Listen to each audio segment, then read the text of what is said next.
today.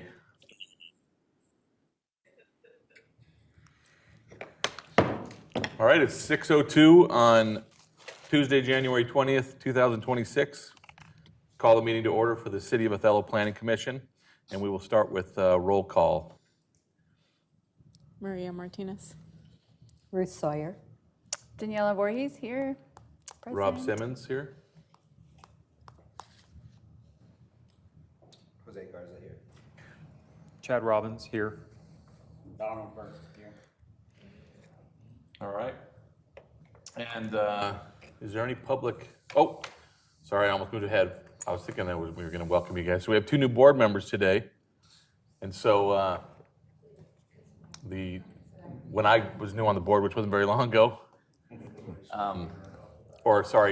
commission members, we just kind of introduced ourselves and explained a little bit about ourselves and maybe why you wanted to be on the commission. Did you? So go ahead, Chad. So I'm originally from here. I was born in Moses Lake, but I was raised here. I graduated Othello High School in 2001. And I've been an electrician for about 12 years now. Started my business about 5-6 years ago. And just was looking for a way to get more involved in the community. And then I saw this post on Facebook, and here I am. All right.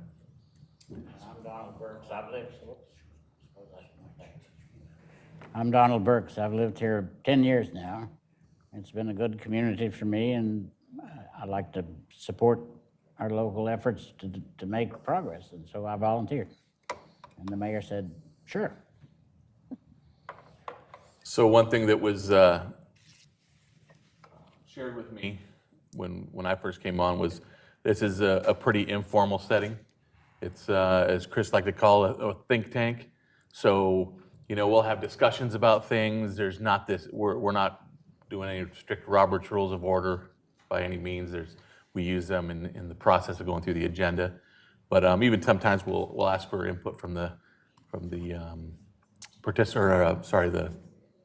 visitors. What am I trying to say? Public. And so anytime you want to, I'll try to always ask for input on things, but anytime you want to just raise your hand if you have something you want to say, and feel free to give any input. I'm sure at first you'll be just listening and learning, but I bet you have some things to say. Everyone's here, so there's no excused absences. So the next item is public input. Do we have some? Chris, come on up to the mic. State your name, please. Chris Doro, 850 East Hemlock.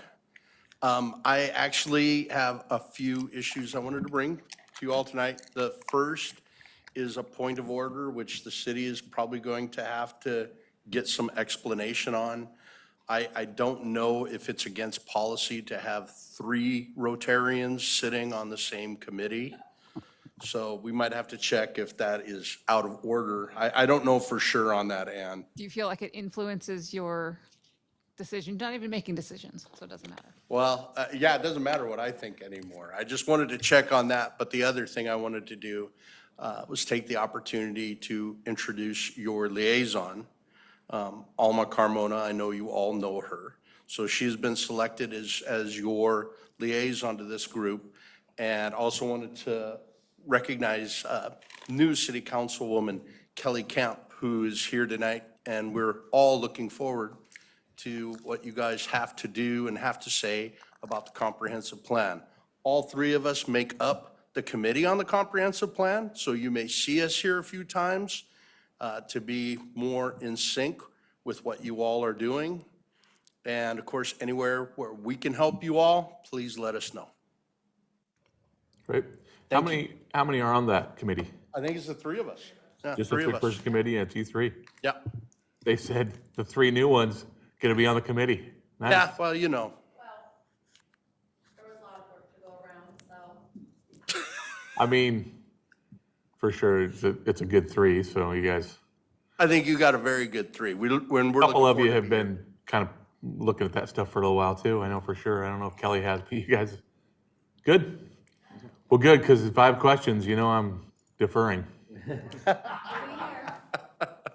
Thank you all very much, and good luck, Rob. Thanks, Chris. Speaking of comprehensive plan, we, as I'm sure you all saw in our packet, we've got the comprehensive plan update. And I don't know, Andy, you just want to kind of go into that? There's some things that aren't action items, others that, Approve the Back up minutes? and do the minutes, approval of the minutes first. oh, yes. Okay, so Chris, I already screwed up. I was just about to call point of order again. I'm going to back up to item 3, approval of December 15th, 2025 So meeting from minutes. the time I sent the packet out today, I did make a few typo corrections in the minutes.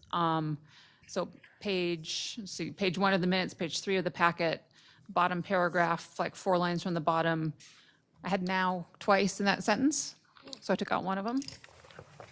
Then on the 3rd page of the minutes, which is page 5 of the packet, the part about halfway down the page where it's talking about racial disparities.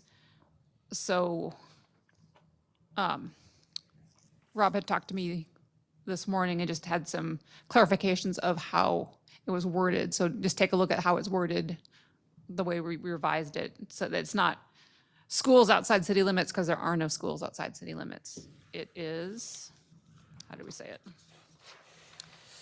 I can explain it if you want, Ann, that Okay, go ahead. if you remember, one of the concerns that the state had that wanted us to make sure that we were not, or we were taking into consideration with zoning that we didn't create racial inequity. And I think I had mentioned that, actually, Jose asked about schools, because I think your concern was if there was a new community and they built a school there, what if it would have some racial inequity with other schools in the district? And so just to kind of share what at least they used to do it, the school would look at what the balance was within the city and then look at communities outside the city and use those communities to try to balance as much as they could within the schools. So that's what I was trying to get at with that. It wasn't necessarily going, we're going to look at the race there, we're going to balance race. It had to do with poverty and those kind of things as well.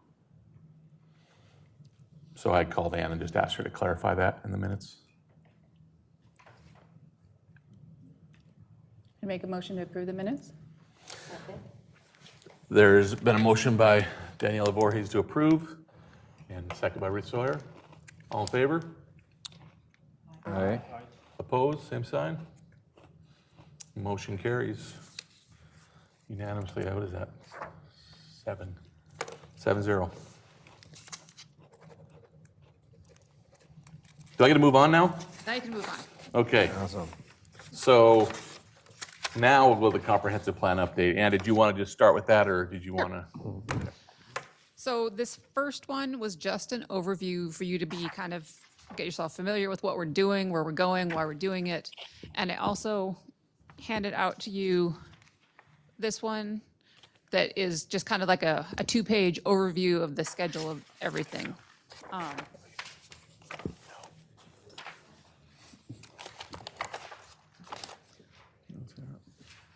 So with this item, I guess I would answer any questions. I didn't really feel like you needed a presentation. It was just informational. That's right.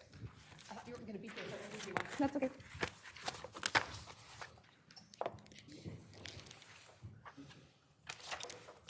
So does anybody want me to go into it in more detail, or do we want to move on?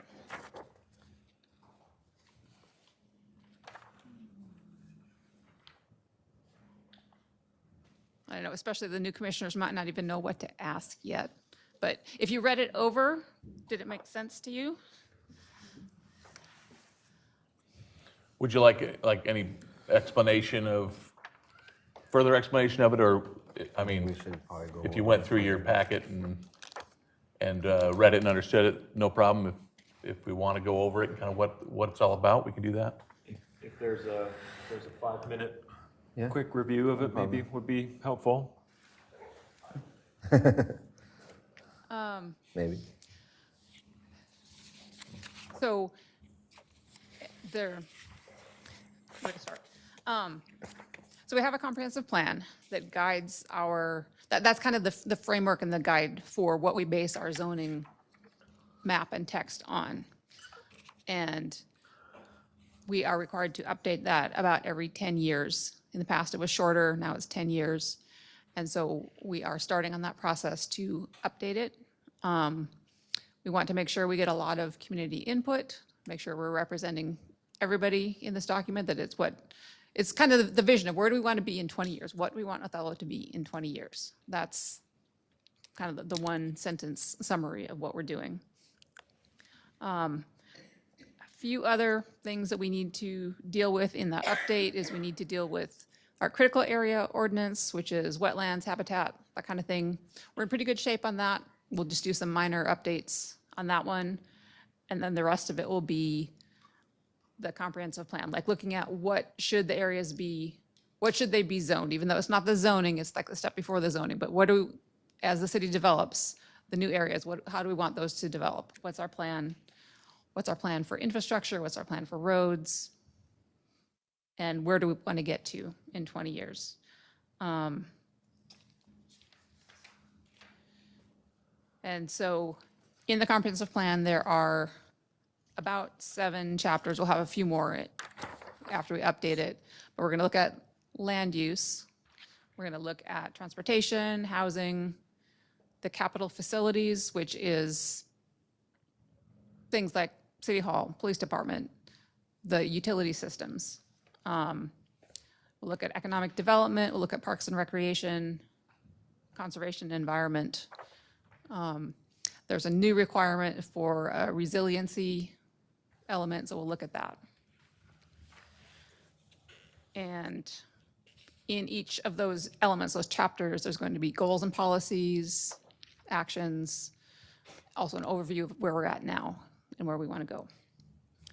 So that's why I have the 5-minute summary. I don't know if that answers questions or raises more.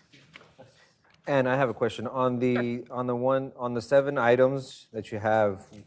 Would the annexation be on economic development or on land use, or is annexation even on any of this? So, annexations kind of affect everything. So in your land use chapter, you're going to say what future areas, how they should be zoned. In your capital facilities, you're going to look at how would you serve those areas. Transportation, you look at what would the roads be for future areas. So, I mean, annexation is part of it because we are looking at what happens in the next 20 years. Where do we grow? How do we grow? So, Chris? Jose, I completely understand your question on that. What we need from you, the best thing that you can do to help us, we can't predict or say where annexations are going to be, but you all maybe could set the boundaries on where Othello can grow. When you do that, I really liked your question, Chad, about the process that you're going to go to. I want you to really pay attention to what is happening with our population dynamics. There's a great graph in there that flat out is shocking. From the 70s to the 90s, we had very little growth, but since the 90s, we've had explosive growth. And because of that, we have put Othello into some areas where we have some shortcomings, and we've got some areas where we need some better support. For example, housing. A lot of you folks have already been educated on this, that we have a housing study, and when the housing study came out at the time, we needed 1,500 units to house the people who wanted to be in Othello. We have addressed 400 of that number. So how is our comprehensive plan going to address that problem? Another issue we have is I want to build a restaurant. Where can I build it? Nowhere. Why? Because there's no commercial property available right now. The people who have that commercial property that hasn't been developed, have plans to do it in the future, so they don't desire to do any more of it. And what's available is 3 areas. 2 of them probably aren't as desirable as 1, but that's it. So how are we going to increase our commercial land? How are we going to create the opportunities for Othello to grow reasonably? And I think a failure in the last comprehensive plan was because we are partially planned, which probably understanding that would be good for this group as well. They had this big giant area that you could develop into. That created quite a hassle about 4 months ago, and for people to understand the what's, whys, and hows. So you all are going to set the table for how we can do that in the future and do it wisely with the best ideas. Now, also be a little careful of what you do, because you could also prevent growth as well. So you really got to think about what's needed, where we're going, how we would want Othello to grow, how those impacts will happen for who is here now and who's to come in the future. You know, if everything shifts out to the highway, is that a good thing? Is that a bad thing? How do we manage that appropriately? How do we access that appropriately? This is a big deal. And I can tell you right now, you guys are the thinkers for us. We're going to count a lot on what you guys come up with to drive forward. This is a big job. It's a big deal. I'm a little jealous I came off the Planning Commission now, but I'm going to try to be here as much as I can to help out and give some guidance on that. So that's what you're doing. Take a look at those population dynamics. What do you think Othello could be in the future? You know, we have a lot of reports. It's the Boyd report, the beverage report, that has us as the top place to build a beverage factory. What do we got to do to make that happen? How are we making sure that the growth we have isn't infringing on our heavy industry? And where does that make the most sense to happen? You know, where does it make the most sense to add commercial land? What things do we need to make that happen? That's the job ahead of you guys, and we're going to work together to make that happen. Thank you. To clarify as well, this body has discussions and ultimately makes recommendations to the council. The council makes the ultimate decision. Okay. Okay, get a quick, I guess, rundown on how annexation works. I mean, I get the idea of the word, but what's the process of that, and what, as far as a solution to, sounds like commercial property being an issue. That's the idea behind annexation, to have more area to zone commercial. Well, I think, and that's why I mentioned up, because I feel like within that 7 topics, we're going to have a discussion on it regardless. And I just wanted to clarify at what topic is that. And so it seems like Ann was saying it's going to be on land use. And so at that point. And annexation is driven by developers that request to develop land, right? And based Yes. on if It they want starts to with the develop property land. owner making a request to be annexed. Okay. So if they want to build a development that's outside city limits, they can request to have that property annexed to get city services. Oh, I see. So right? residential, or I guess inside city limits is, I guess, if it's zoned commercial, it's fair game. It is. But if it's out of city limits, it needs to be annexed first to be Correct. zoned commercial. Okay. Has commercial zoning, Oh, okay. but depending on what you're doing, you may want to be in the city because you may want city water and sewer. Like Oh, for a restaurant, gotcha. it would be hard to do a restaurant with a private well and Right. septic. So you'd probably want to be in city limits. I just, if I could, Go ahead. Chad, I love that question again. So your growth management area, and again, it's really important to understand the difference between a partially and a fully managed growth area. That's a big deal. And you'll probably cover, I'm sure, some of that because you know it way better than me. So when you talk about where Othello can grow, now after you determine where Othello can grow, you all will determine what type of growth will happen in those, what's allowed by your zoning. So you will set up the zones that are, for example, on this map, that will show you areas where you have to have single-family dwellings, where you can have multifamily dwellings, where you can have higher densities. And again, this all, you got to look at it very logically. Where does this make sense for this to happen? Where do these zones make the most sense for the future of the town? Where does it make sense to have commercial areas where you can sell stuff? You know, and where's the best traffic? What's the best roads that could provide that sort of support? Is there enough space for that? That's what you guys will determine after you determine how far we can grow. Now, annexation is going to happen. If you guys do a really good job of making a plan, and it's an attractive plan, then you're going to have developers, like Rob said, who are going to want to make investments into this community. I had somebody ask me just the other day, said, Chris, if I had $10 million, where would I invest it? In Othello, and I want to make a lot of money. And I said, you're going to invest it in commercial on Columbia Street. But you guys are the ones who make that happen. So that's, you know, you go from here to here. And your zoning is actually the here. So set the table, put the best ordinances and rules in place to give everyone the greatest opportunity for Othello to be what it's on the trajectory to be. I'm going to Olympia tomorrow, so I'm practicing my speeches. Clearly. And this is called an update to our 20-year plan. Yes. Once we finish this process, though, it will become the new 20-year plan, I'm Yes. assuming. Yes. Okay. Yeah. Well, it's a 20-year plan that we have to update every 10 years. But basically, So just to clarify that when the 20 years is up, it's not like we start all over. We're just, that will be another 10 right, year yeah, in 10 update years, we'll of look the at new it again 20-year and plan. Okay. probably adopt all new things in 10 years. Okay.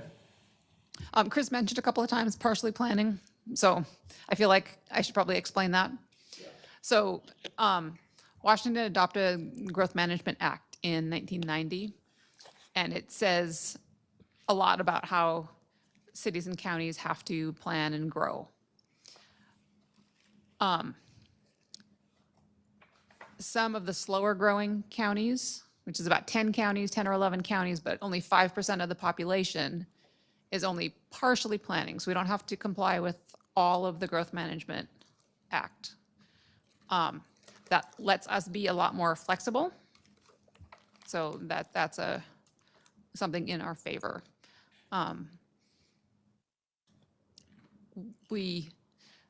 So in a fully planning county, they have an urban growth area outside the city limits, which is what they have calculated is what they need to grow in the next 20 years.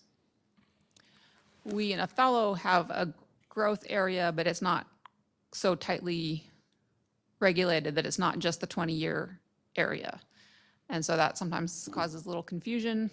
You know, we're trying to plan for the future, trying to plan for the area around the city, but it's not just what's in the next 20 years. So I know that makes it a little confusing for everybody, but I think we want to retain that flexibility rather than having to say, okay, here's our population in 20 years. That's how, you know, here's how much land we need and no more. So we just kind of try to work with it as best we can. A little grasp of that, of the difference between the planning and partial planning. Okay. Thanks, Ann.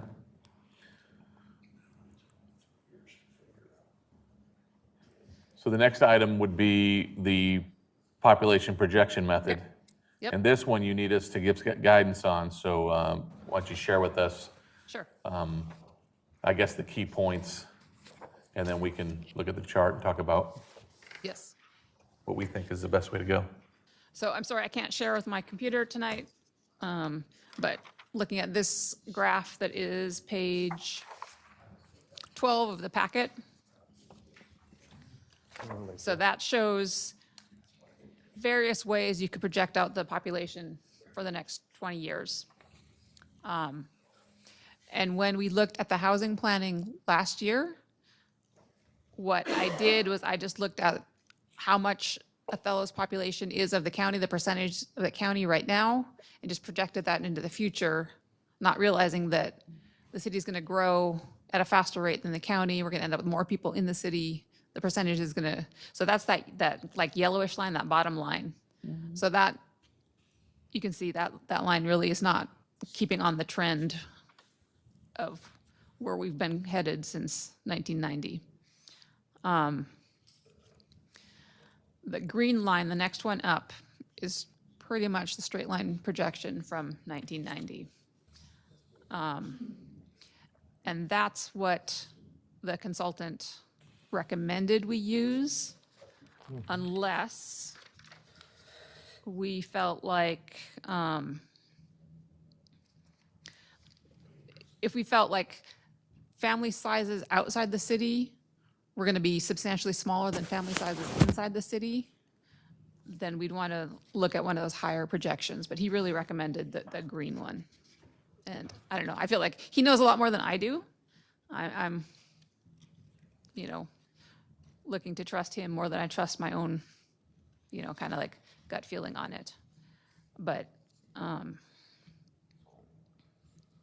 So the colorblind guy's asking, is the green one the linear trend? that's the Yes. linear trend, sorry. Okay. No, that's all right. We can look at, if we look at the percentage that the city is of the county and how that's been increasing over time, that's what that blue one is, the middle one. The trend-based percentage of county. And then the other two, get the words right, were compound annual growth rate. If you look at for the past 5 years or the past 10 years, the past 5 years, there's been COVID, so there's been things that have been affecting growth everywhere. I don't know if we'll keep growing at the same rate we've been growing in the last 10 years. But isn't that what the CAGR is based off our growth from the last 5 years and the 10? I was trying to look up what CAGR meant. Compound annual growth And it's looking rate. back in our 5 years and our past 10 years and how we've grown, right? So I guess the And question linear is, is going all the way from 1990, but the 5 years only going to go back from like 2020. Right? Or no? Yes. Am I? yeah, Okay. yeah. Is 1990 just because that's when this Growth Act was, why are we using 1990? I think it's because prior to that, it was not such a straight line. It was more Okay. like in the community profile. It gave a chart, I think, over the whole. Yeah, I saw that. That Time. was when it, And so that's this one. And so, from 1920 to 1950, it's like decreasing. And then there was a big jump from 1950 to 1970, then pretty flat from 1970 to 1990. And then 1990 to now is pretty linear. okay. So I think it's just projecting, going back to that point where it's just been upward trajectory. Does that answer your question? Yeah. Yeah. So I just have a question about, I imagine there's pros and cons to projecting too high and projecting too low. Can you share with us the negatives of projecting too low, what it does to the city and planning, and also the negatives of projecting too high? So if you project too low, then you're not ready when the growth happens. If you project too high, then you're getting ready for growth that doesn't happen yet, and you're spending money on facilities that you don't need. So that's why you want to try to hit the middle of what's really going to happen. You're going to try to predict what's really going to happen, which, of course, is impossible. But So you've heard Ann's recommendation, or not Ann's, but the consultant's recommendation of going with the linear trend, which is evidently the green line. And so any input from the commission regarding He that, also- if they like that, or? They also suggested CAGR methods as well. Then he pointed out. So it sounded like it could go either or. But the short answer, I would go for the 5-year CAGCR. Just because I feel like things have changed since COVID. So I think if you're looking at a more recent, it still allows us for growth, not too much like the 10-year. But I don't know, that's just my 2 cents. Okay. Any other thoughts? Chris? I do think want something that you all need to consider and think about, okay? So we are working on water stability. If we accomplish that, that puts us in a real interesting position. And if you remember Gil Alvarado's presentation about our electrical situation versus the fact that Grant County can't do anything for quite a while right now with their electrical situation, we are in kind of a unique circumstance where if we maximize those opportunities, that could have some pretty dramatic impacts. Now, as Bob will point out, you do get the opportunity to adjust this after 10 years. But I think that as you look, I really like Daniela's points that she's bringing up about looking at what our trajectory is and what it's been. We're the only town growing in Adams County, and we're growing at a pretty high rate. And we have some things that work out in our favor for even more opportunity. So I just wanted to point that out to be part of your algebra on whichever place you want to settle on. But if you have confidence in me, Kelly, and Alma, we're going to do everything we can to make things really good for the city of Othello. I guess one more thing I'll add about a possible danger of projecting too high in a fully planning growth management county, which we are not, but in those counties, when they project the population, they also have to be sure they're accommodating housing for all of those people at the income levels that they are at. So it would be more dangerous for us to project too high in that situation, but we're not held to those rules, so we don't have to be quite as careful on that. Where would we have to be fully planning? Are we a long ways away from it, or? Oh, it's been a while since I looked at what the growth rates are. I feel like we're not in any danger of becoming pushed into fully planning anytime soon. And that's not based on size, that's based on growth. I think it's all based on growth. Sorry, I don't have that answer right Okay. off the top of my head. You're I think- over projecting, is that the 10-year, 5-year? Are you saying those two are over projecting? No, I don't know what's over projecting. Oh, okay. I'm just saying All a guess. that when you're we thinking, don't know. when you're thinking about it, if you, because Rob had asked me to go through like the pros and cons of, over or under. So What's considered a large variance in terms of, like, the difference between 5-year CAGR and trend base is 300? Is that significant, or? Good question. actually, you're right, that isn't really very different, is it? Well, I mean, I think what they were talking about with the water and power usage, it's a big difference when it comes to that. 'Cause then we would have to, figure out how to provide those utilities to those homes, and so. Well, we've built, you mentioned 1,500 is the number of, Are you going to answer, or do you want me to I answer? can't even finish asking. How do I know if I'm gonna answer? I'll go answer. he had mentioned that, I think it was 400 or 500. If houses, what we- I could add for you, Chad, to answer your question, because I know what you're asking, and this is what I know and understand, and correct me if I'm wrong. We can add right now with our current capacity for water, sewer, and water, 1,100 units. Is that correct? I thought that was what was presented to me at our last meeting. I think, We have the capacity for 1,100 units, so 1,100 houses or units. So if somebody builds a 300 room apartment complex, that's 300 units. So you can kind of figure it that way.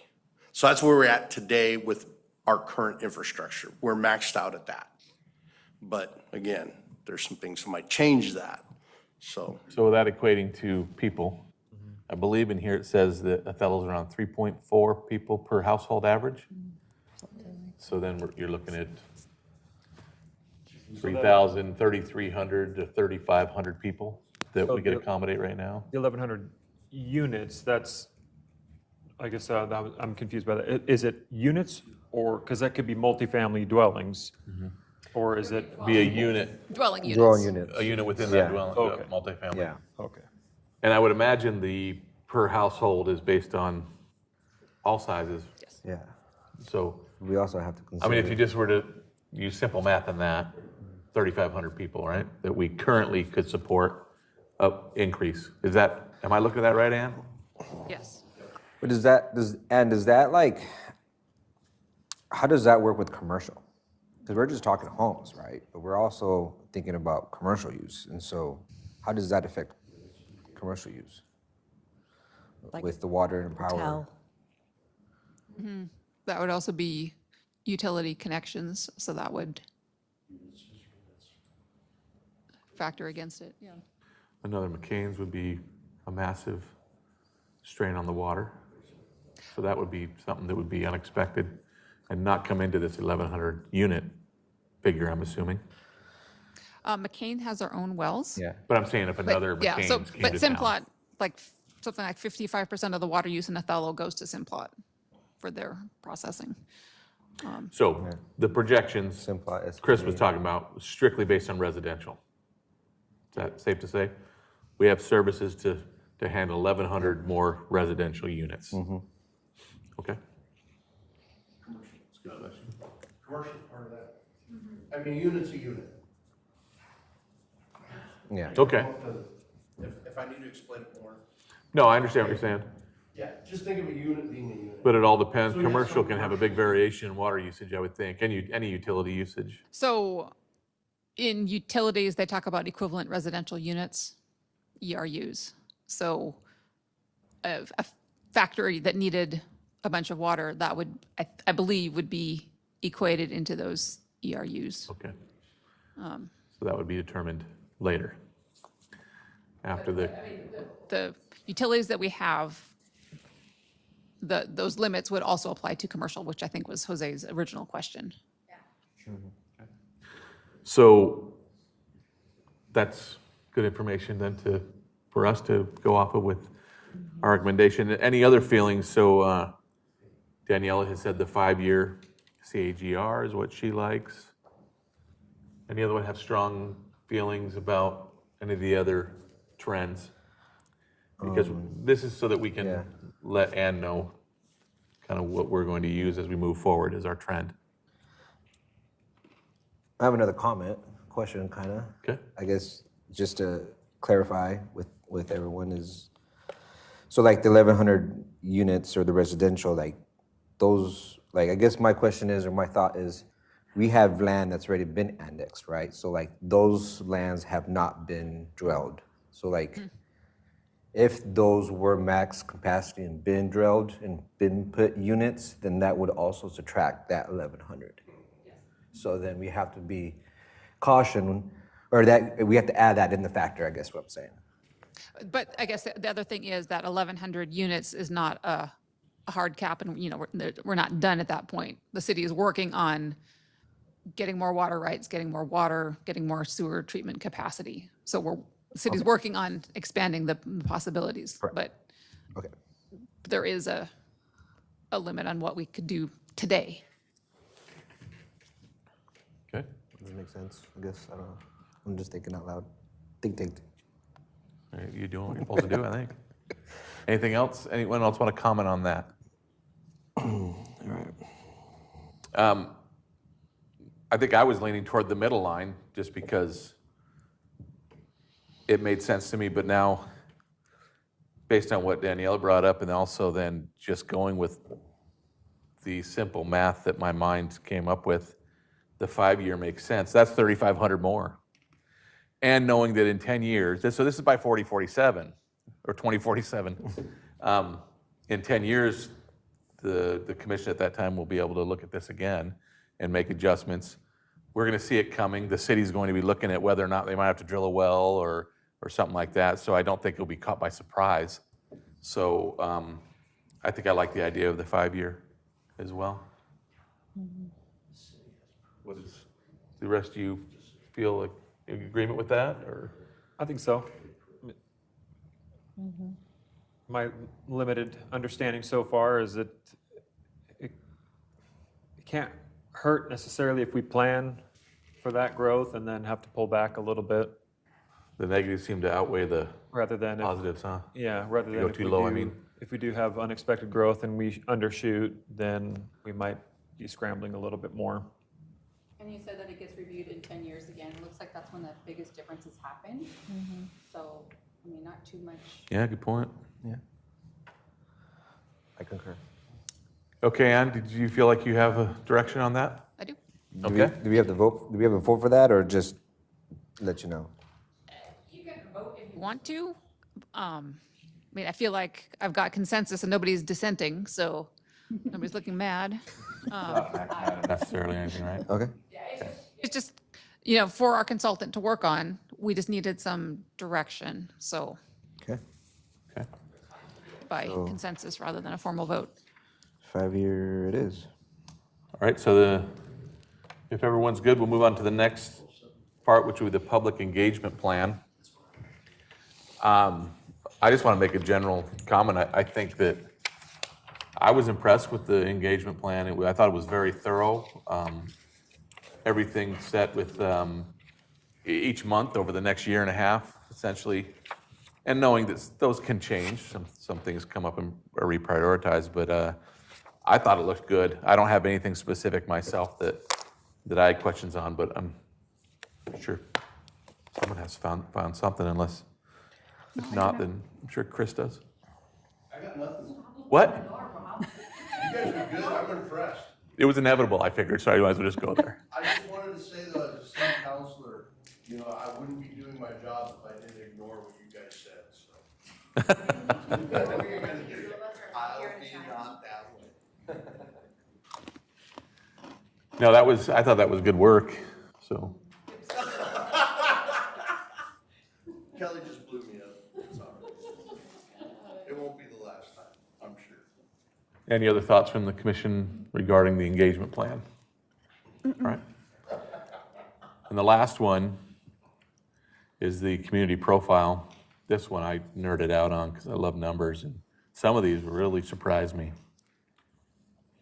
But Ann, why don't you kind of share with us what your thoughts on this? And this was another one where it was just for information for us, right? As we Yes. move forward and we're making recommendations, we're probably going to be referring to this a lot. Right, and our consultants as well, they prepared this so that they can, you know, that they know what is going on in Othello. I would expect probably this would be like an introductory section in the comprehensive plan, because another thing about a comp plan is somebody from out of town should be able to open it up and kind of figure out, you know, what's your town about? And this is a really good summary of who lives here and how old they are and what they do and where they go and things like that. This might be something that we all print and have handy a lot and get really familiar with. Because I think we're going to maybe have it memorized over the next year and a half.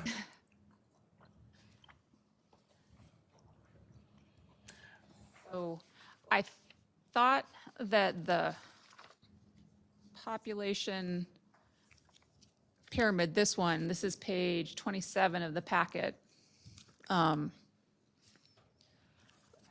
So I guess it's a smaller group, but there's like a real skinny point at the 15 to 17 year demographic. And so I thought that was a little strange. I guess the other ones are bigger groups, are more like 4-year segments. But anyway, you can see, you know, pretty young population. We knew that already, but it's just interesting to see it in that form. Goes through the education, income. This one's kind of nice because it shows, you know, who lives in Othello, works in Othello, lives in Othello, works outside of Othello, lives outside of Othello, works in Othello. So that's a kind of an interesting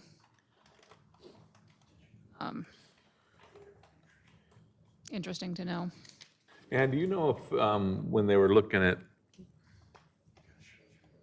who you're employed by If you work online and your employer is in Utah, does that count as who you work for? If you have a job where you work from home, I should say. I don't know how that works. Because that 37.9% that's outside all of these areas, including Spokane and Tri-Cities, that was staggering to me.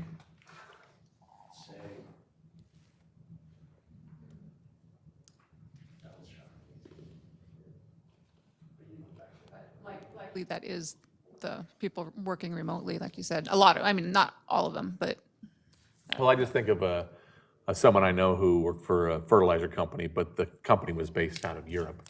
And so, yes, they did all their work here locally, but that's not who they were employed by. So that would make more sense to me, especially in ag, because there's a lot of big ag businesses that people work for in our area, stay here, but their boss, I guess, is not necessarily local.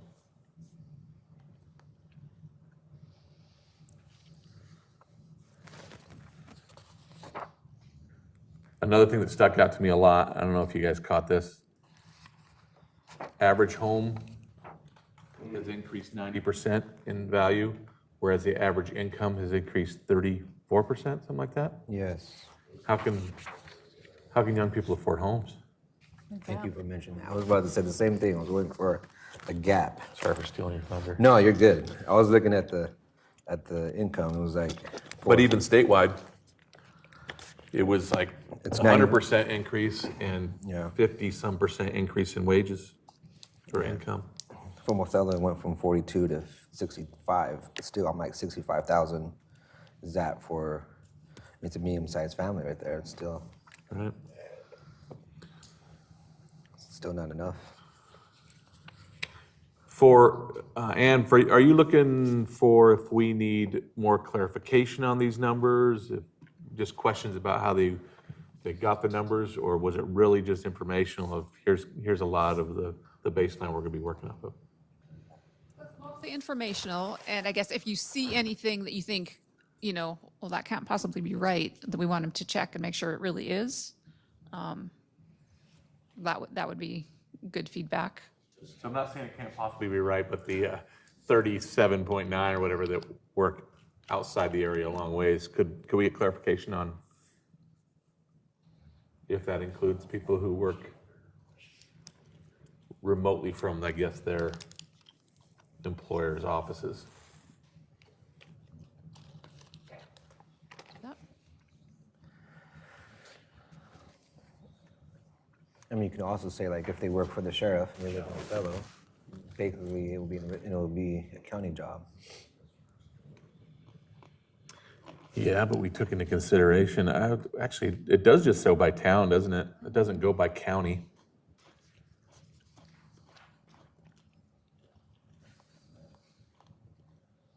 Okay, that would be another question.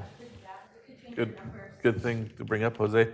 When they say places where Othello residents are employed, if they work outside of city limits, where are they putting that?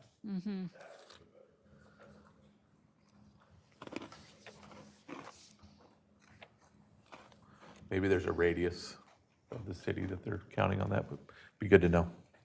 Yeah, I'll ask.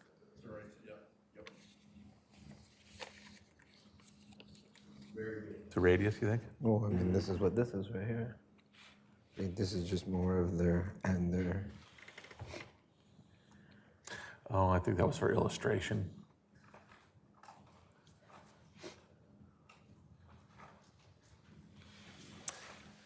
Anything else the commission wants to get clarification on? Bring up this one also, I thought was really interesting, that in the 1980s, the band of how much housing was built is so tiny in Othello. That was really interesting. That would match that flat growth probably, right? Yeah, that was, although 1970s, right before that, there was quite a bit of building. So I don't know, maybe they built too much in the 70s and didn't need any more in the 80s.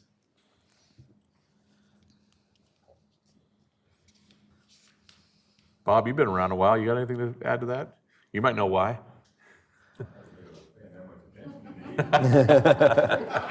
Fair enough. But and on those housings, like on that particular graph, does that?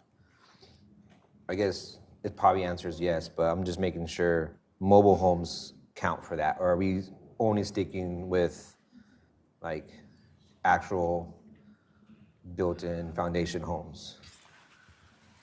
It probably would include manufactured. I mean, I don't know for sure, but I'm guessing because it talks about total housing stock. So, Do you see what percentage of mobile homes we have though? It's almost nothing. Well, I guess Over in 0%. town, yes. Out of town, yeah, and this is That's just, all we're I think looking this at is is just in in town, town, so. so. I guess you're right. So there could have been building going outside in the county, outside the city limits Yeah, because we have during the 80s. Yeah. So in Adams County, it's a much bigger chunk.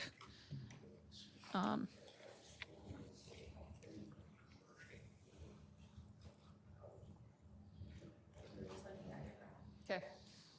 I'm kind of hearing Chris, so I don't know if he's speculating or if he has knowledge. Okay. Okay, so that was the point of that, was mostly, like I said, mostly informational. If you have any questions, I will get some clarification on that 37% other, what that might include. So we know a little bit better about that. Okay. Okay, so that was all of our comp plan topics for tonight. Thank you. Next month, I believe we'll be talking about vision and goals and policies. So we'll be digging in next month into, the real work of it. So that'll be fun and exciting. All right, item 5 is new state law updates, new housing in existing buildings and childcare. So there's an RCW that was adopted a couple years ago, 2023 anyway, amended in 25. Changes, it's essentially sounds like it's requiring us to be able to accommodate housing in existing buildings Yes.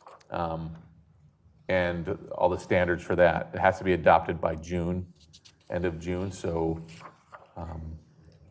if that's one of those ones, if we don't adopt it, the state will tell us what we're doing. So Yeah, if we don't adopt wanna it, then adopt. it just defaults to the state law. So I'd rather put it in our code and have it be more clear.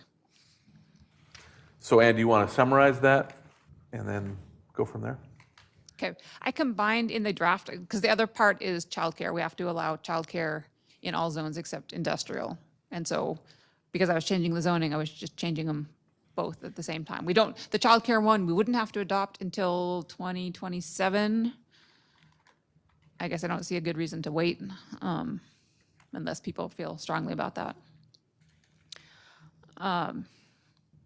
So I didn't make you read the RCW. I tried to summarize it for you. If it's a zone that allows multifamily housing, you have to allow 50% greater density if it's in an existing building. And so in our multifamily zone, in our R4 zone, that doesn't matter. We don't have a maximum density. But in R3, we do have a maximum requirement of 4 dwelling units per lot. So this is saying in R4, they could do up to 6 if it's an existing building. Kind of seems unlikely they could even make that work, but we'll make our code say what it's required to say.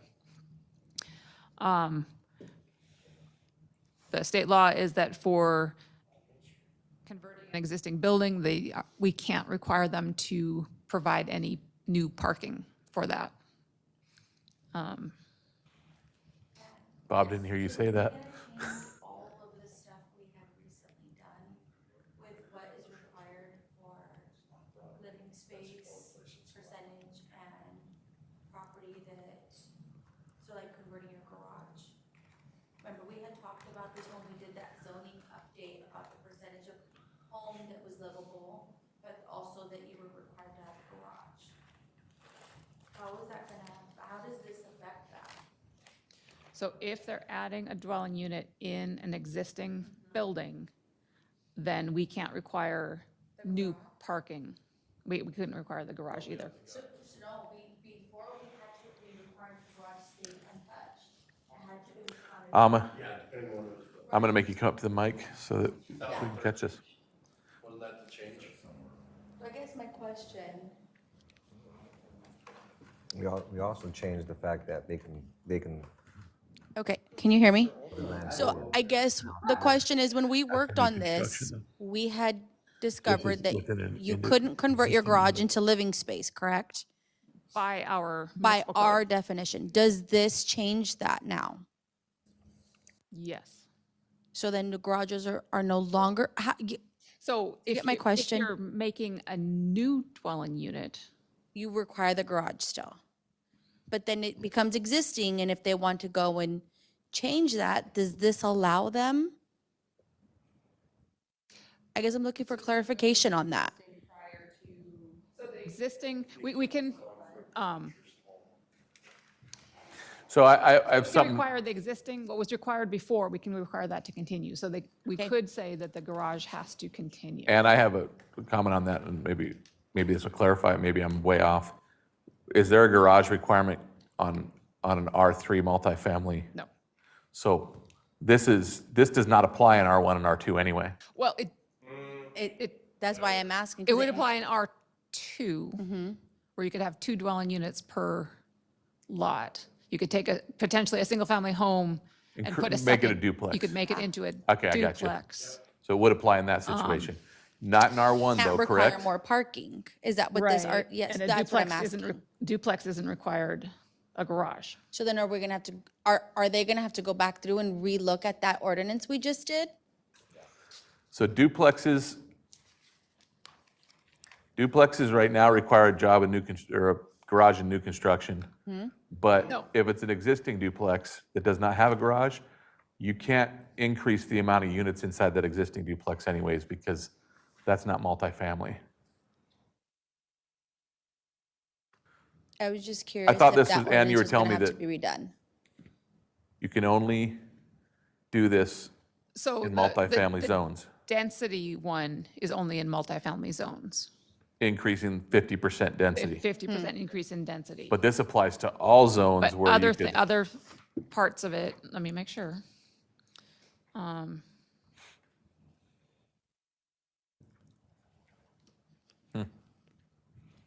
Because we just worked on that ordinance like maybe a year ago. Yeah, in residential zones. Years All- ago, yeah. all. So So it that's would be gonna all- be all zones. So then So adding what is this the in limits means then, that man? has to be, What's the limit in an R2 that has a duplex on it? That was my question. I said, can you make a duplex into a triplex? And you said no. Not in R2. But So you what make can you do in R2? You can make You can make a single family into a duplex. into a duplex. In an R1, you can't do anything because Correct. it only allows single. So the only R1 and R2 change that can happen is that people can convert single families into duplexes. In R2. in R2. That would, And we're largely R2 though. that's where that question comes up. Yeah. But then you have to- We're like, we're like Anything built 85% within R2. But Adam was also saying that about the parking. So like if you do change it to a duplex, we're not. You can't require any additional off-street or parking besides the garage anyways, but when did the garage rule go into effect? Well, but a garage is not required for a duplex, only for a single family home. 2013. So when did the garage for the single-family home? 2013. So this will Yes. affect all homes between 2013 and right now? Yes. 2023, because it has to have been occupancy permit 3 years or prior. So yeah, it could affect a lot of houses because that's when a lot of them were built here. So that's what my question was, is that, does that ordinance need to be looked at again? Because if we adopt this, is it going to clash with the ordinance we just did? I could see people doing that. I think. I just thought it would be easier to fix it all in one, adopt this and amend that bedrooms and ordinance. make it a duplex. So you're not going back through later and having to scrub and fix it again? I might do it.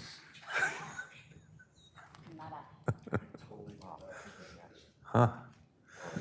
I didn't think of that, Alma. That's a You're really good question. welcome. Because, yeah, we Figured it out. just, Sooner or later, it would have happened. I mean, eventually somebody would have found it, but it better to do it now, right? Yeah, exactly. Good to know I mean, to I expect. may or may not be excited about this depending on how it goes. I think you're conflicted. Hey, I'm not on here anymore. Okay, that's all. Thank you, Ann.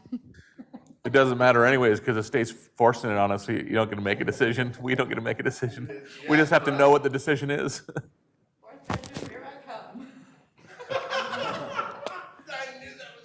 No, you'd have to also convert it into a duplex. Yeah, you'd have to create a new living unit. It's not just living space, it's a new, It'll be my little apartment then. Well, I wondered how this affects the whole idea of accessory dwelling units too. Wait, go back to that. So she can only do a unit, not space, additional space. I think that's right, because the state law requires us to allow a new dwelling unit in an existing building. So what's preventing it to make it more additional space? Same family. Yeah, what's the difference in the definition? I think the idea is to allow another family to move into an existing building But what because if you've their created family new. grows? You can't preventing someone to make additional space, but go ahead and make an additional unit, makes more sense. You trying to feel like- decide if the I feel like state we should be makes able to do sense? both. I agree. I feel like it's saying the same thing. I feel like you should be able to do both. You have to take that up with your legislator. I mean, I think. We do have a Code. representative that's going to the council. I don't know. I think it's worth talking about, do we want to revisit that garage requirement? Yes. Because the space requirement is the city's zoning, not the state's, right? So now that the state is changing, yes, I agree. I think we should revisit our city's zoning and make that allowable. Yep, I agree. But that's just my 2 cents. That's what you get the big bucks for. This is volunteer. What big bugs? You don't get paid. You're absolutely right. Sorry. One of those that I got crucified at That's city where council. you get the snacks, the good snacks. The new council? It is a new council. It was city council that beat us. Hey, I mean, if you guys decide you want to redo that ordinance, it goes to a new council. Because at the time, it was a solid no, and that was 2 years ago. I got beat up just because you need to. So I don't need to grow anymore. I think a good discussion amongst yourselves as planning commission on what you feel about it now. But yeah, it was something that did come to us, not just from me.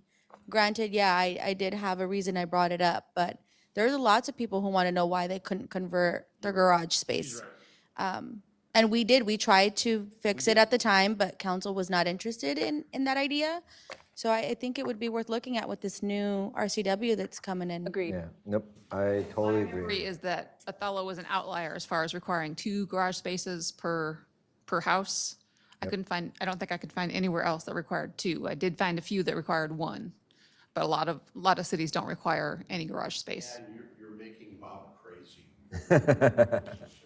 Closer to them, so. Is everything in him not to just explode? Bob, Not requiring additional parking, I'm sure he went crazy. I think Chris was purposely distracting you when she brought that part up about if you had a 4-plex, you convert it to a 6-unit, you don't have to have any additional parking for them. I knew you did. Oh, you got it. I think my response to that would be that maybe we need to relook at our zones and requirements and make everything required more, planning on this happening. You know, it's like have 6 off-street parking things per house, knowing it's gonna get more units in there. Doesn't surprise me that you said that. Housing be more affordable. Yeah, yeah. it But we does also that. have to be uniformity, remember? They want us to all look the same. And this Well- very well may, you guys thinking about it, this might tie a little hand in hand with housing, right? So we might be able to alleviate a lot of housing issues with this. So maybe even looking a little bit at the benefits with the housing action plan, maybe just bringing that back into the loop a little bit for them. Just with you guys, a lot of you being so new, that housing action plan is really what we looked at when we looked at the garage thing the first time around, was how to create more living space with being locked in the way that we are, right? Because we can't force a developer to come in. So how can we address some of the housing issue? So that might be really worth looking at too when you guys look at this again.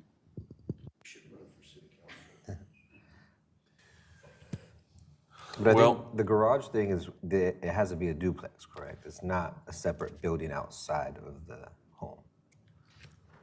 When you say the garage thing, what do you mean? Because there is homes that have Detached garage. a detached garage, and they were approved to make those into housing, like homes. ADUs, right? We did the ADU thing, so that's where that's now allowed, yeah. So then That's what- separate from this, though. Okay, that's separate Yes, from this. yes. Okay, perfect. So you can make a separate garage into living space, but not if it's attached to your house. Not make a separate. There's already a garage that was there. You see my frustration. Just wanted to make sure I was clear on it.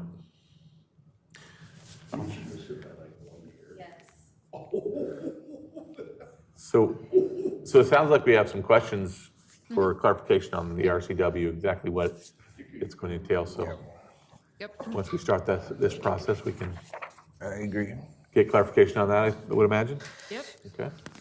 Okay, so the next one is that the city may not impose permitting requirements on the use of an existing building for residential purposes beyond those required for all residential development in that zone. I don't think that one's an issue. I couldn't think how that would apply to us and make us change anything. But it would be good for other people to think about that and see what I'm missing. The next one is that the city may not impose design standard requirements like setbacks, lot coverage, beyond those that apply to all residential development in that zone. An existing building, it's existing wherever it is. If it doesn't meet the setback, it's existing where it is, and our code already deals with that. So again, I don't see this one really as an issue. The next one is we can't impose exterior design or architectural requirements. We don't require those for residential. We do have some design standards in commercial, where right now, if you took an existing commercial building, and you converted it to residential, and the dollar value was enough to trigger it, we would require those design standards on the exterior. I'm going to back up just Sure. because I just read this again. What about number 2, when we go back to this whole garage thing? Okay. A city may require the retention of existing parking that is required to satisfy existing residential parking requirements and for non-residential uses that remain after the new units are added. Does a garage is required parking right now, right? For a single family, a garage is not required for a duplex. So you're saying by changing, By changing the The use use, to a duplex, then you then no you no longer longer have that requirement? Yeah, Okay, that's the way I read it. okay. Carry on. Okay. So the next one would require some changes in our code. So it's saying that we can't prohibit housing units in any specific part of a building. And where this applies is currently we say in some of our commercial zones, you can't have residential within a certain distance of Main Street or Highway 26. And so this is saying if there's a existing building and they convert it, even if it's within that distance, we'd still have to allow it. So, I see a future for Simmons Family Chiropractic Building. It's 1-bedroom apartments.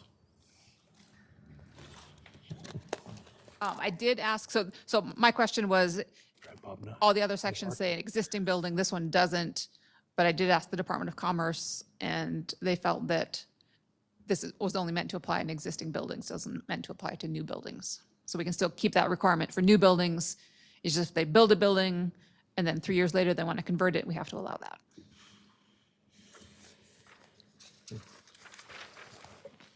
Parking is always an issue. The next part was a bunch of stuff about energy code. I wrote in some stuff to address it. I don't feel like it's that big of a deal.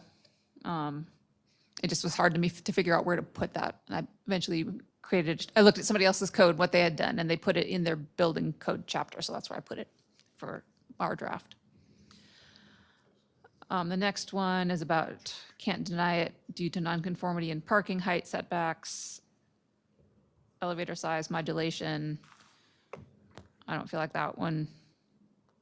You know, the parking we already got preempted in the previous one. The rest of it, it just seems like that would just be, the building would continue as it was. And then this last one about transportation concurrency study, I don't see where we would require that. Same with the environmental study, but I did write in some language to deal with those. And then childcare, have to allow in all zones except industrial and open space. That will be a little bit, because that means if somebody wants to put a childcare center in a residential zone, even in an R1 zone, we have to allow that, which is a little bit, I think, not what people would expect.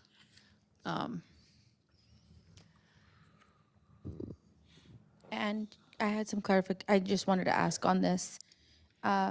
This is stating though that it's a home, or if they were wanting to purchase something, tear it down and then turn it into a center. Or a vacant lot. They're allowed to do that. The child care center is defined very broadly as just like anywhere that Right. provides childcare.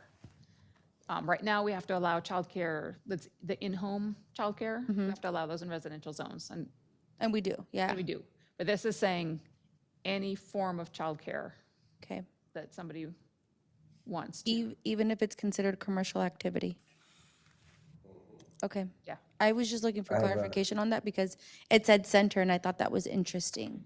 Because it wouldn't, I mean, a home conversion is like, you know, a daycare. But a childcare center, to me, sounds more like a building, like a business. I give it in here, but the way it's defined is, oh, here we go. An agency that regularly provides early childhood education and early learning services for a group of children for periods of less than 24 hours. It could be potentially, yeah, very broad. So it could be a business and it would be Right. allowed anywhere. Okay, thank you. I was just looking for the Minnesota Part clarification on 2. that. I got a question on that for the childcare. Like you said, any residential, they have to be Any allowed. zone except for industrial and open space. So just because I had this happen once and they got denied, so how does that work if it's in a HOA? An HOA is private, so the city doesn't have any input into that.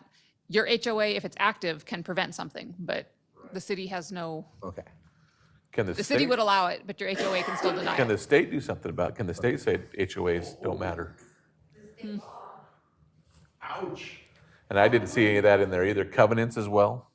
Does Again, that that's private. override covenants and That's private. So the city has no, So basically, any residential that's I know the public, city can't. but not private.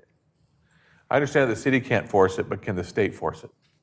well, this state law says a city may not prohibit. So it's only what the city regulations are. Okay. So it's only city, not private identities. You get a lot more people doing HOAs than covenants to make sure those are, if they want to stop it or prevent it. Okay. So I guess one thing that we can do is we can decline to adopt the childcare portion for now, if we want to put it off until 2027, when it's, I guess that's next year already, but we can put it off for another year if we wanted to. So I feel like childcare right now is a little bit of a hot topic and maybe not something that we should visit yet, my personal opinion. Nationwide, I'm not talking about necessarily in Othello. It's, I think our state's pretty. Yeah, I think we're fine, but yeah. We have that's time. just one person's We have opinion. time. We have time. We can wait. We have time. It's not like we don't have any other work to do.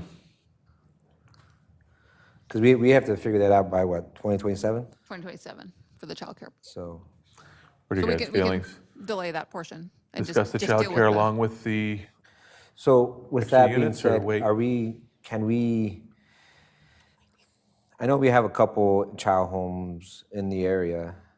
Like, do we have to give them a heads up? Like, hey, city's changing certain parameters, certain things? Well, Or like this more, city's not changing it, state is. or the state's changing it? but I mean, what would you I'm just tell saying. them? That I they don't may know, have I'm more just- competition, or what would be your concern? That they're allowed to be able to relocate, Oh, right? Because a lot of those child centers could be homes, and maybe they were like, well, now that I can go at this location, I mean, it allows them to do that, so. Okay, so I see what you're asking, Jose. So can this be done now because the state has already allowed it and we just need to set parameters for it in our code? Or will it not be allowed until we discuss it and make the changes? so it right now would not be allowed because that's what our code says. If we wait and do nothing, then we'll be preempted by the state once this. In 2027? In 2027. Okay.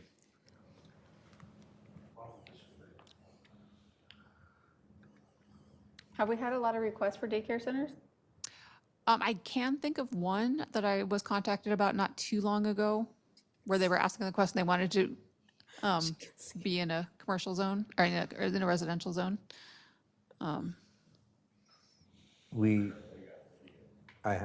Yeah. It's probably conflicts of interest, so I'll probably be quiet. I'm the only one who's, I was thinking we opinion. should revisit, because if we go into the garage, some, people do use their garage as a childcare center too. And that would tie up with the garage too. so you saying revisit it when we revisit the garage idea or I think so. right away? Because I think what you're saying, Ann, you had these grouped together. One of them is the adding additional units to a current building, and we have to make a decision on that by June. So was your recommendation, Maria, to include it with that discussion or include it with a discussion that would probably naturally come up with garages? And they might come up at the same time, but might come up later as well. I say visit it when we do also the garage. Okay. What are your thoughts? What's your Ruth? concern if we do it now? Then we'll just get too many daycare centers. I don't know. I'm not that concerned about it. I just thought I'm just curious. I mean, well, the I other don't side care of either this or is- myself, so we could wait, we could do it now, it don't matter to me. the other side of this is we have a very young population, and there's probably a need. No, there's definitely a need, I can say that. I think we've done, we did a lot of training for people to do it, and the state has a lot of hoops and stuff for people to get qualified to be a daycare provider. That's what I say, they all have to register with the state, right, all daycare Yeah. centers? Yes. Yeah, there's a lot of certifications and there's a lot of classes and college courses they have to do. The issue is there's not a lot of individuals that their homes are equated to the state's requirements for a daycare center. And Might so, encourage them to register with the state if they're, knowing they're allowed to do it. Maybe, I don't know.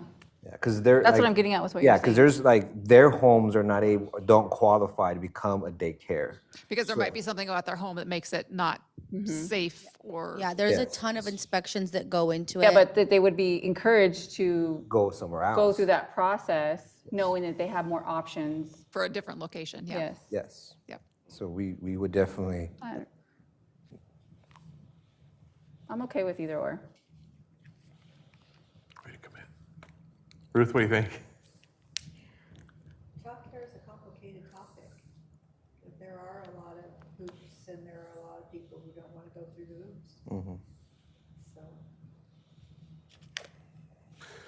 If one of the hoops is a location to have it, though, this would I don't. solve that. think that would solve it, no.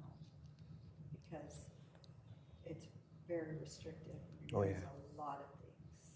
And, you have to provide a certain diet, you have to provide, basically you have to be a teacher. You've got to learn how to be a teacher.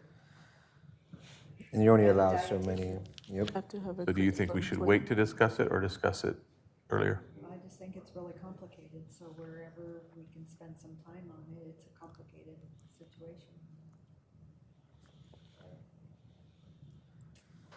You're not answering my question. Doing it now, allow more time, since True. it takes a while. Doesn't mean we just That's start, fine. if we start it now, doesn't Recap. mean we have to Yeah. finalize it by Yeah, June. yeah. And I have one more question on this topic. If allowing child centers in residential, how does the parking look for that? Is that something that the planning commission would have to go over with allowing this?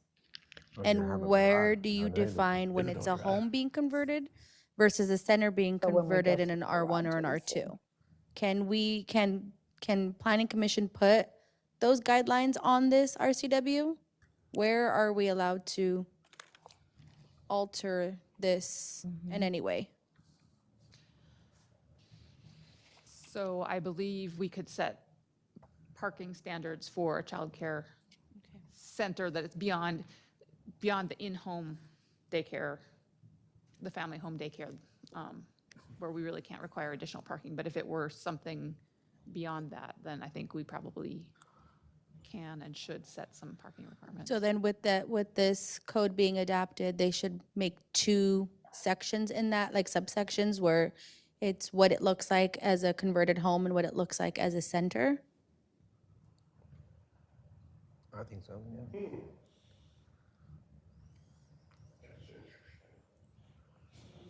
Maybe, let me think about that. This RCW will allow the planning commission to do when they're going through the process of it. So I was just curious what it would look like. Because I want to say the parking part, it goes by square footage, isn't it? For what allowable parking, is that just for residential? That would be a commercial requirement, I think, right? But Because yes, of, it would be a commercial use. I don't know that our code has a standard right now. We might need to add one. Okay. Yeah. Okay, I'm gonna move on over here to, I think you're in favor of having a discussion now, not wait. Am I right? I'm in favor of having discussion, but like have it maybe in pieces, like in pieces. Yeah, no, We have till July, or we have till 2027, but I think it is a crucial thing that we need to talk about. but not put it off is what I'm asking. Yeah, not Okay. put it off, because it does connect to a lot of other things that we are going to be talking in topics. So Okay. it's not high priority in my list of things to do. We have a lot of other high priorities, but we have I think to, if we're already looking at all those codes, we might as well look at this too. yeah. And if we come to the point where we figured out the housing in existing buildings, we haven't figured out the childcare, we can take the childcare stuff out and just move forward to get the other one through the process. But Recommending to do it now, Anne? Is that your recommendation that we just do? well, from what I've heard so far, the leaning was toward addressing it, or working on it now. So we can start now, but Rob may want to finish asking what people want to do. But I've got 3 yeses and 2 on the fence, I think, is where I'm at right now. What do you think, Chad? If we have the time, I don't know. I don't know what our constraints are as far as, why not? Okay. Don, what do you think? Like Ruth said, childcare is a very restricted business, had all kinds of rules. The one thing the city should not do is to be careful that nobody runs a childcare center that creates an injury, because then the city would share in the risk of not safely regulating that operation. That's a complicated question. That's hard to tell, though. I don't think the city, we can only deal with like the use of the building and the inspections and things. It's up to the state to regulate the providers. So Yes. I don't think there'd be any liability on the city. We can't say, well, we don't like you and we're worried about you won't do a good job, so. I agree that there's not any reasonable liability for the city, but once you have an injured child, they will sue everybody. And if the city inadvertently allow as a child care center, and we know that it's slightly out of compliance, and that would include us. And we have to defer to the state standards, as complicated as they are, and insist on it. And because if we compromise the standard, then we share in the liability. But this So- will all go through the filter. Our system. discussion is regarding really locations, no changes in approvals for who could get a daycare. It would just be their ability to have it in a location that they currently cannot have it in, Yeah. right? One of the sections in here says, even if the neighbors don't want it, you have to approve it. And Yeah. that puts you in a bind, and it's hard to do. Yeah.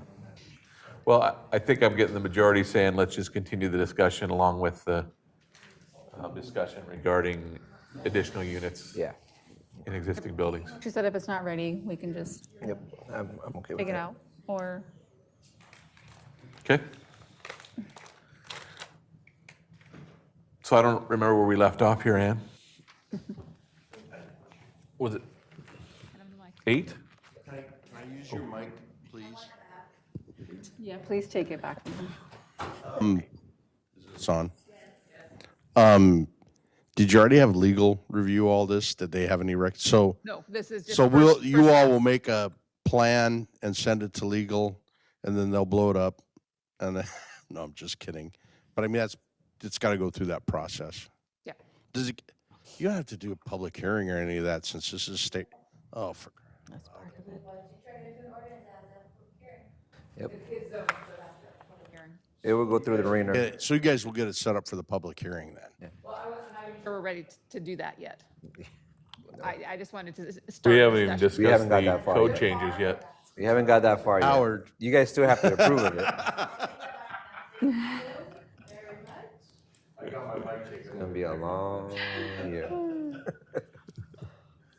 Okay, so where are we at now?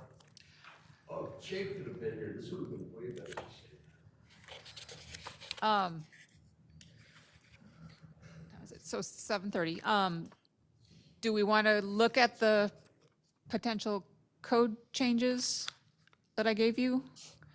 There were only a couple. Yeah, why not? Yeah, there weren't that I many. don't have any problem with that. Yeah. And we are on page 44 of the packet. And this is the residential zones. So before, we had a lot of different categories of childcare. And so this would be collapsing them all into one and just saying it's allowed in all the zones. That seemed to be what the state law was saying.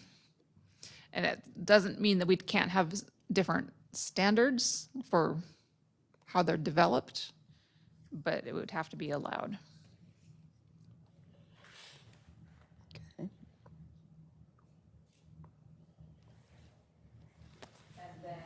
So at childcare centers, so before we had footnotes for some of these other ones as far as required. And so I left in most of the previous conditions. And I guess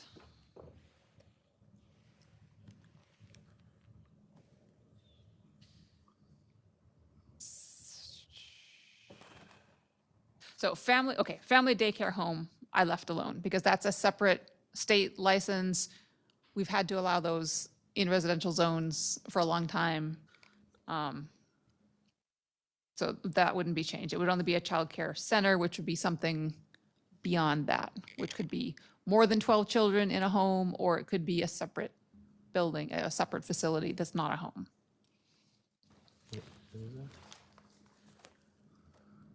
So then if we look at the next page on the footnotes, same requirements as before for those childcare centers. Outdoor play area not in the front yard. 1 parking space per employee, in addition to any resident parking. Loading and unloading off-street. No signage. The one about the no structural decorative alterations, not, I don't know. That was intended to apply to a house that was used, so I don't know how that applies to something if somebody's building a separate facility. So I'm not sure about that one. I feel like that's going to have to be rewritten. Yeah. Which one? E of the footnote about no structural or decorative alteration. Okay. Yeah. And signage shall not be allowed, that can't be a requirement, I wouldn't think, if they put one in a commercial zone. But this is in a residential zone right now, so Are all these footnotes these for are only, this residential? is all Yeah. just residential. Oh, okay.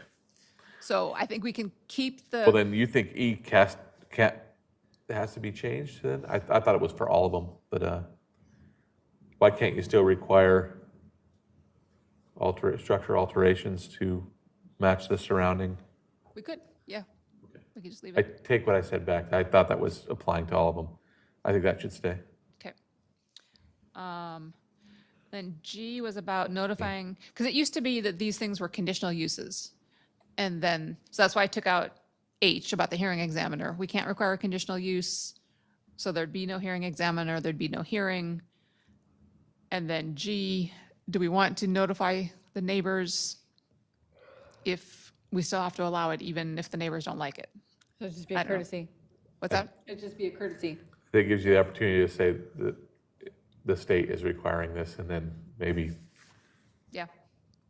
don't blame the city as much.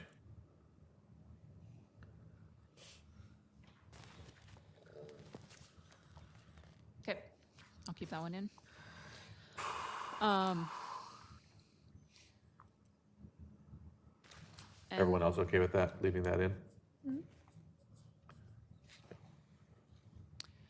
then the next footnote down, that applies to the commercial uses along 7th Avenue that, for those of you who are on the commission, we added not too long ago. I just took out childcare from the daily care providers. It said childcare and elder care. If we're already allowing childcare everywhere, no reason to specially allow it there, just to kind of clean that up. And then the next change is on page 47 of the packet. Well, the change is actually on page 46. So if you look at the table, there's a maximum dwelling units per lot chart. And so in the R3 zone, maximum of 4. Note, because the state preemption says we have to allow 50% higher. So, We've moved from the daycare back to the. yep, we're back to housing Residences. in existing buildings. And I just put in that language, and it was kind of I put in, per this RCW, kind of like, because we're forced to. I don't know if we need to say that. We maybe don't need to, but, and I said up to 6 units. I may want to say just 50% more, just to follow the state law, which says we have to allow 50% more. That would be 3 though, right? Because it's 1 ABC, 2, 3 ABC, D, 2 again. So this Or is that'd be actually, 4. On the table 2 notes. so Rob asked me about this too, and I figured it out, and then there's 1 is setback, 2 is minimum lot size, 3 is garage. So it should be 4, not 2. So it should be footnote 4, and that on the table as well would be footnote 4.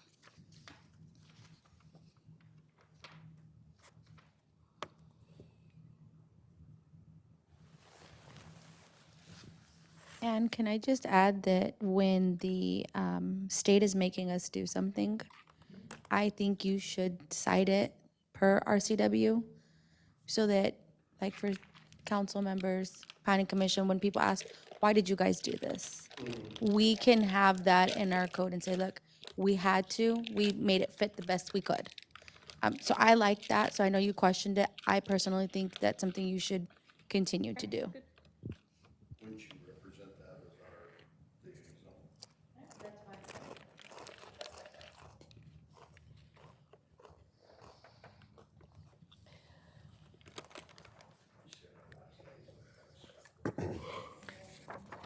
Should we have the liaison have a seat at the We could. table? Didn't ask you, I'm sorry. Take a vote. You can sit right over here. She can sit the short table. Yeah, right there. You can Actually, get a plaque honestly, as I think well. it makes more sense for the liaison to be up here with us because it's almost like they're part of the. I am willing to do whatever makes everyone else comfortable. They get a plaque right there and everything that says there. Wait, if she gets a plaque, then we It's just her Plaque, name. I will move Bring her old seats right one now. back. like to get another plaque. Okay, Ann. Okay, so those are the changes we'd need, I think, to the commercial zone to make both of those things happen. With the additional discussion about garages that I need to think about, more conversion of garages. And Yeah. I don't think I can do that one on the fly. I need to sit and ponder that one for a while. Okay. I made myself a note. So then in the commercial zones, so page 49 of the packet. It's just adding in childcare centers as allowed in all 3 commercial zones, where before we had it allowed in C1, C2, not allowed in C3. So it's not a big change. And then the daily care providers, again, taking that out, the childcare out of that one, and just leaving it as elder care. So that would address the childcare portion. And then for the housing in existing buildings, so on the next page, page 50, I have questions on. so we used to say multifamily residential, not in conjunction with the commercial structure, which we allowed in C2, didn't allow in the other zones. We had a footnote about being not within 150 feet, which I guess we can put back. If it's new construction, we can still say that. So essentially, we're telling anyone who wants to build that you can't do this, but then after 3 years they can, though, right? Well, if you want to build it as a commercial building and then convert it in 3 years, I mean, that's a lot of money. I'm thinking of someone who might want a commercial building with a single residence built into it. What they're going to do is they're going to build Well, you can that already, residence, but not have it as a residence for 3 years. is what they're you gonna can do. already do that. So if you look at that last line in the chart, residential use in a basement or upper story, we've told people, I don't think anyone's actually done it, that as long as it's not the street frontage, like you could put it behind or, even though it's only says basement or second story. It just, like, it's an accessory use to the commercial use. So as long as you have your commercial use, you could have some residential along with that. So they can have a home on top and then have the commercial on the bottom. Because I know there's one place. Just like how Main Stop has theirs, how it used to be when Yeah. Yep, just like that. So it can be done. Yeah, and there's another one that's down there on Broadway that I see all the time too, so it's. Yeah. But that's only for new construction, not like pure existing buildings. Like the one that's down below is he's a multi-family resident within a existing building. I guess my question on that one is if someone builds a duplex, one side can be a daycare and the other one can be a home. Well, it's a commercial zone. So I guess if you had Well, I mean, I know, but isn't it say residential on top, or am I, Well, but this chapter is commercial zones. okay. So this is saying what residential uses are allowed in a commercial zone. So if you have an existing building,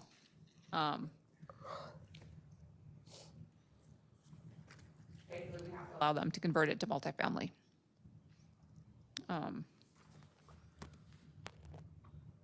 I just was making the distinction between new construction, because we had that prohibited in two of the C1 and the C3. So I was keeping what we had originally had as far as for new construction, but if they're converting an existing one, then we have to allow it. If they're converting an existing commercial building to residential, basically we would have to allow that. Got it.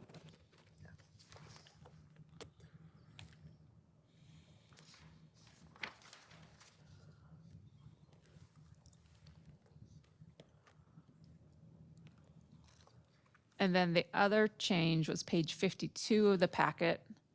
So this is the design standards. And so if you remember back, we were talking about the architectural features. If they're converting an existing building, we can't require those architectural features if they're modifying the building. So it's just to try to address that.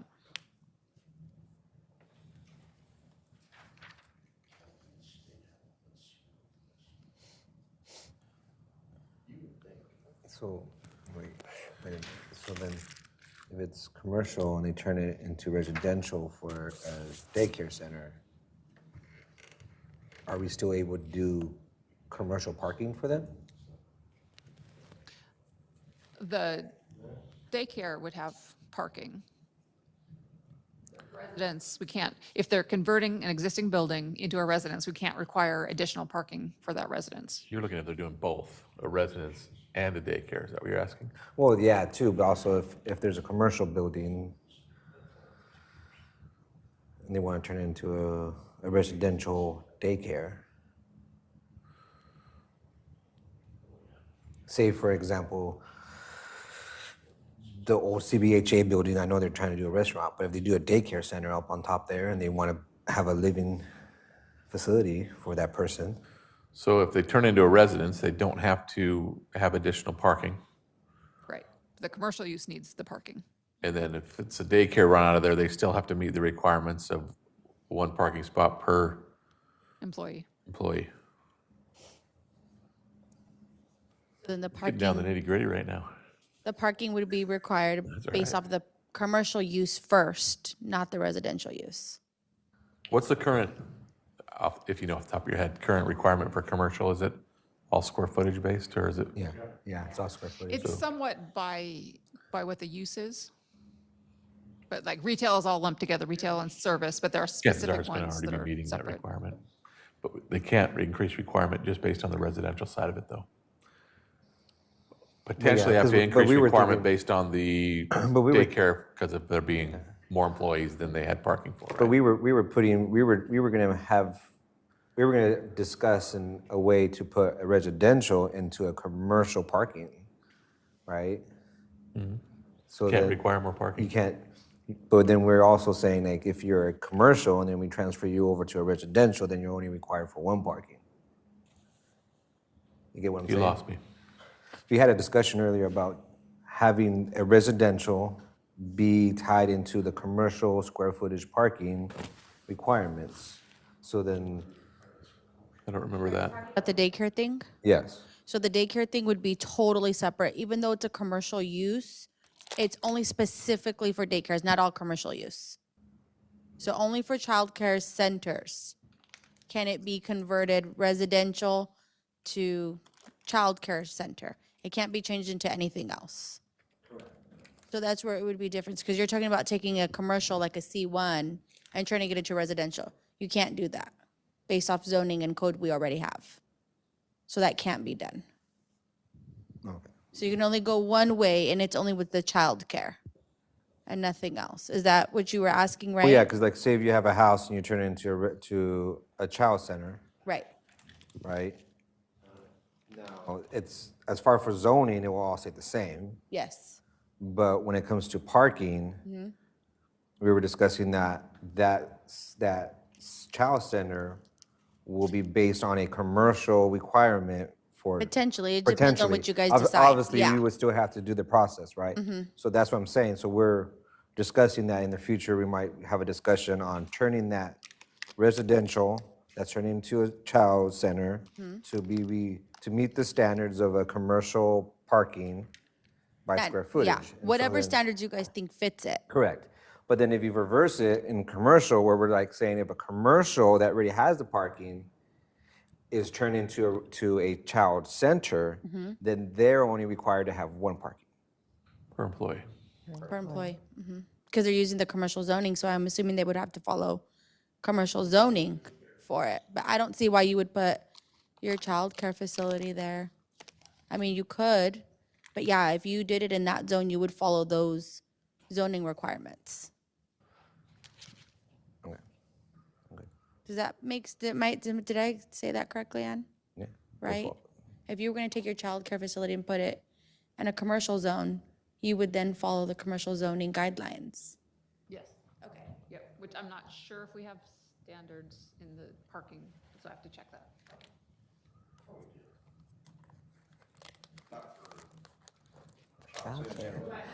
Child center is going to be commercial regardless. It is a commercial use, Yes.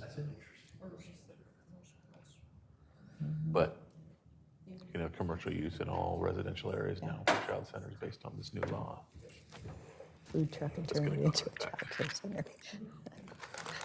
Okay, so the last few changes that I drafted in the parking chapter, page 53 of the packet, I just put the exception, per the RCW, no new parking is required for the addition of dwelling units entirely within an existing building.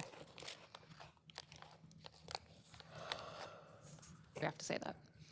And I put that in the section about where does this chapter apply? So I thought that was a logical place to put it. And then the last thing I did was drafted a new chapter. So this is page 54, a new section dealing with all the other things like the energy code stuff, stuff about the nonconformity regarding parking height setback, just all of those other requirements that didn't fit into the zoning chapters we were looking at. I just put them all in one chapter so they're together. I felt like that was the best way to make it not too complicated.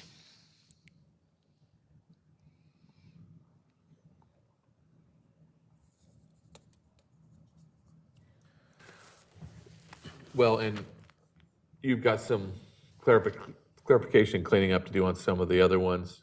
And then if anything comes to mind that you might want to add or subtract from that or modify, Yep. sure, we'll talk about that at our next meeting, right? Yep.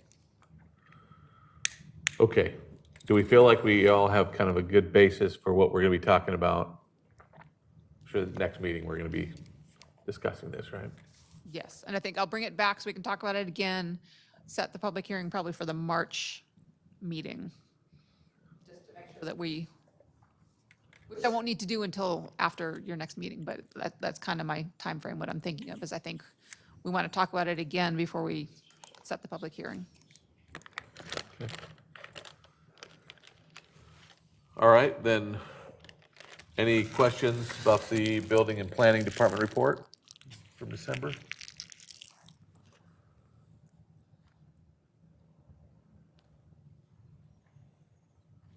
Okay. I don't think anyone wants to work on old business yet, right now? Am I right? Sure don't. All right. You got 9 minutes, you might as well use it. Who said we have to be done at 8? Wrap it up. I'm just amazed you went this long. I'm impressed. So can I make a motion? I was just about ready to ask, yes, you can. I make a motion to adjourn. Got a motion to adjourn by Daniela, Second. second by Jose. All in favor? Right. Opposed? Motion carries 7-0. Meeting is adjourned at 7:52. Thank you all. I know that was a lot tonight, so thank you for I feel working like- through that. There's going to be a lot going forward. A lot of good questions.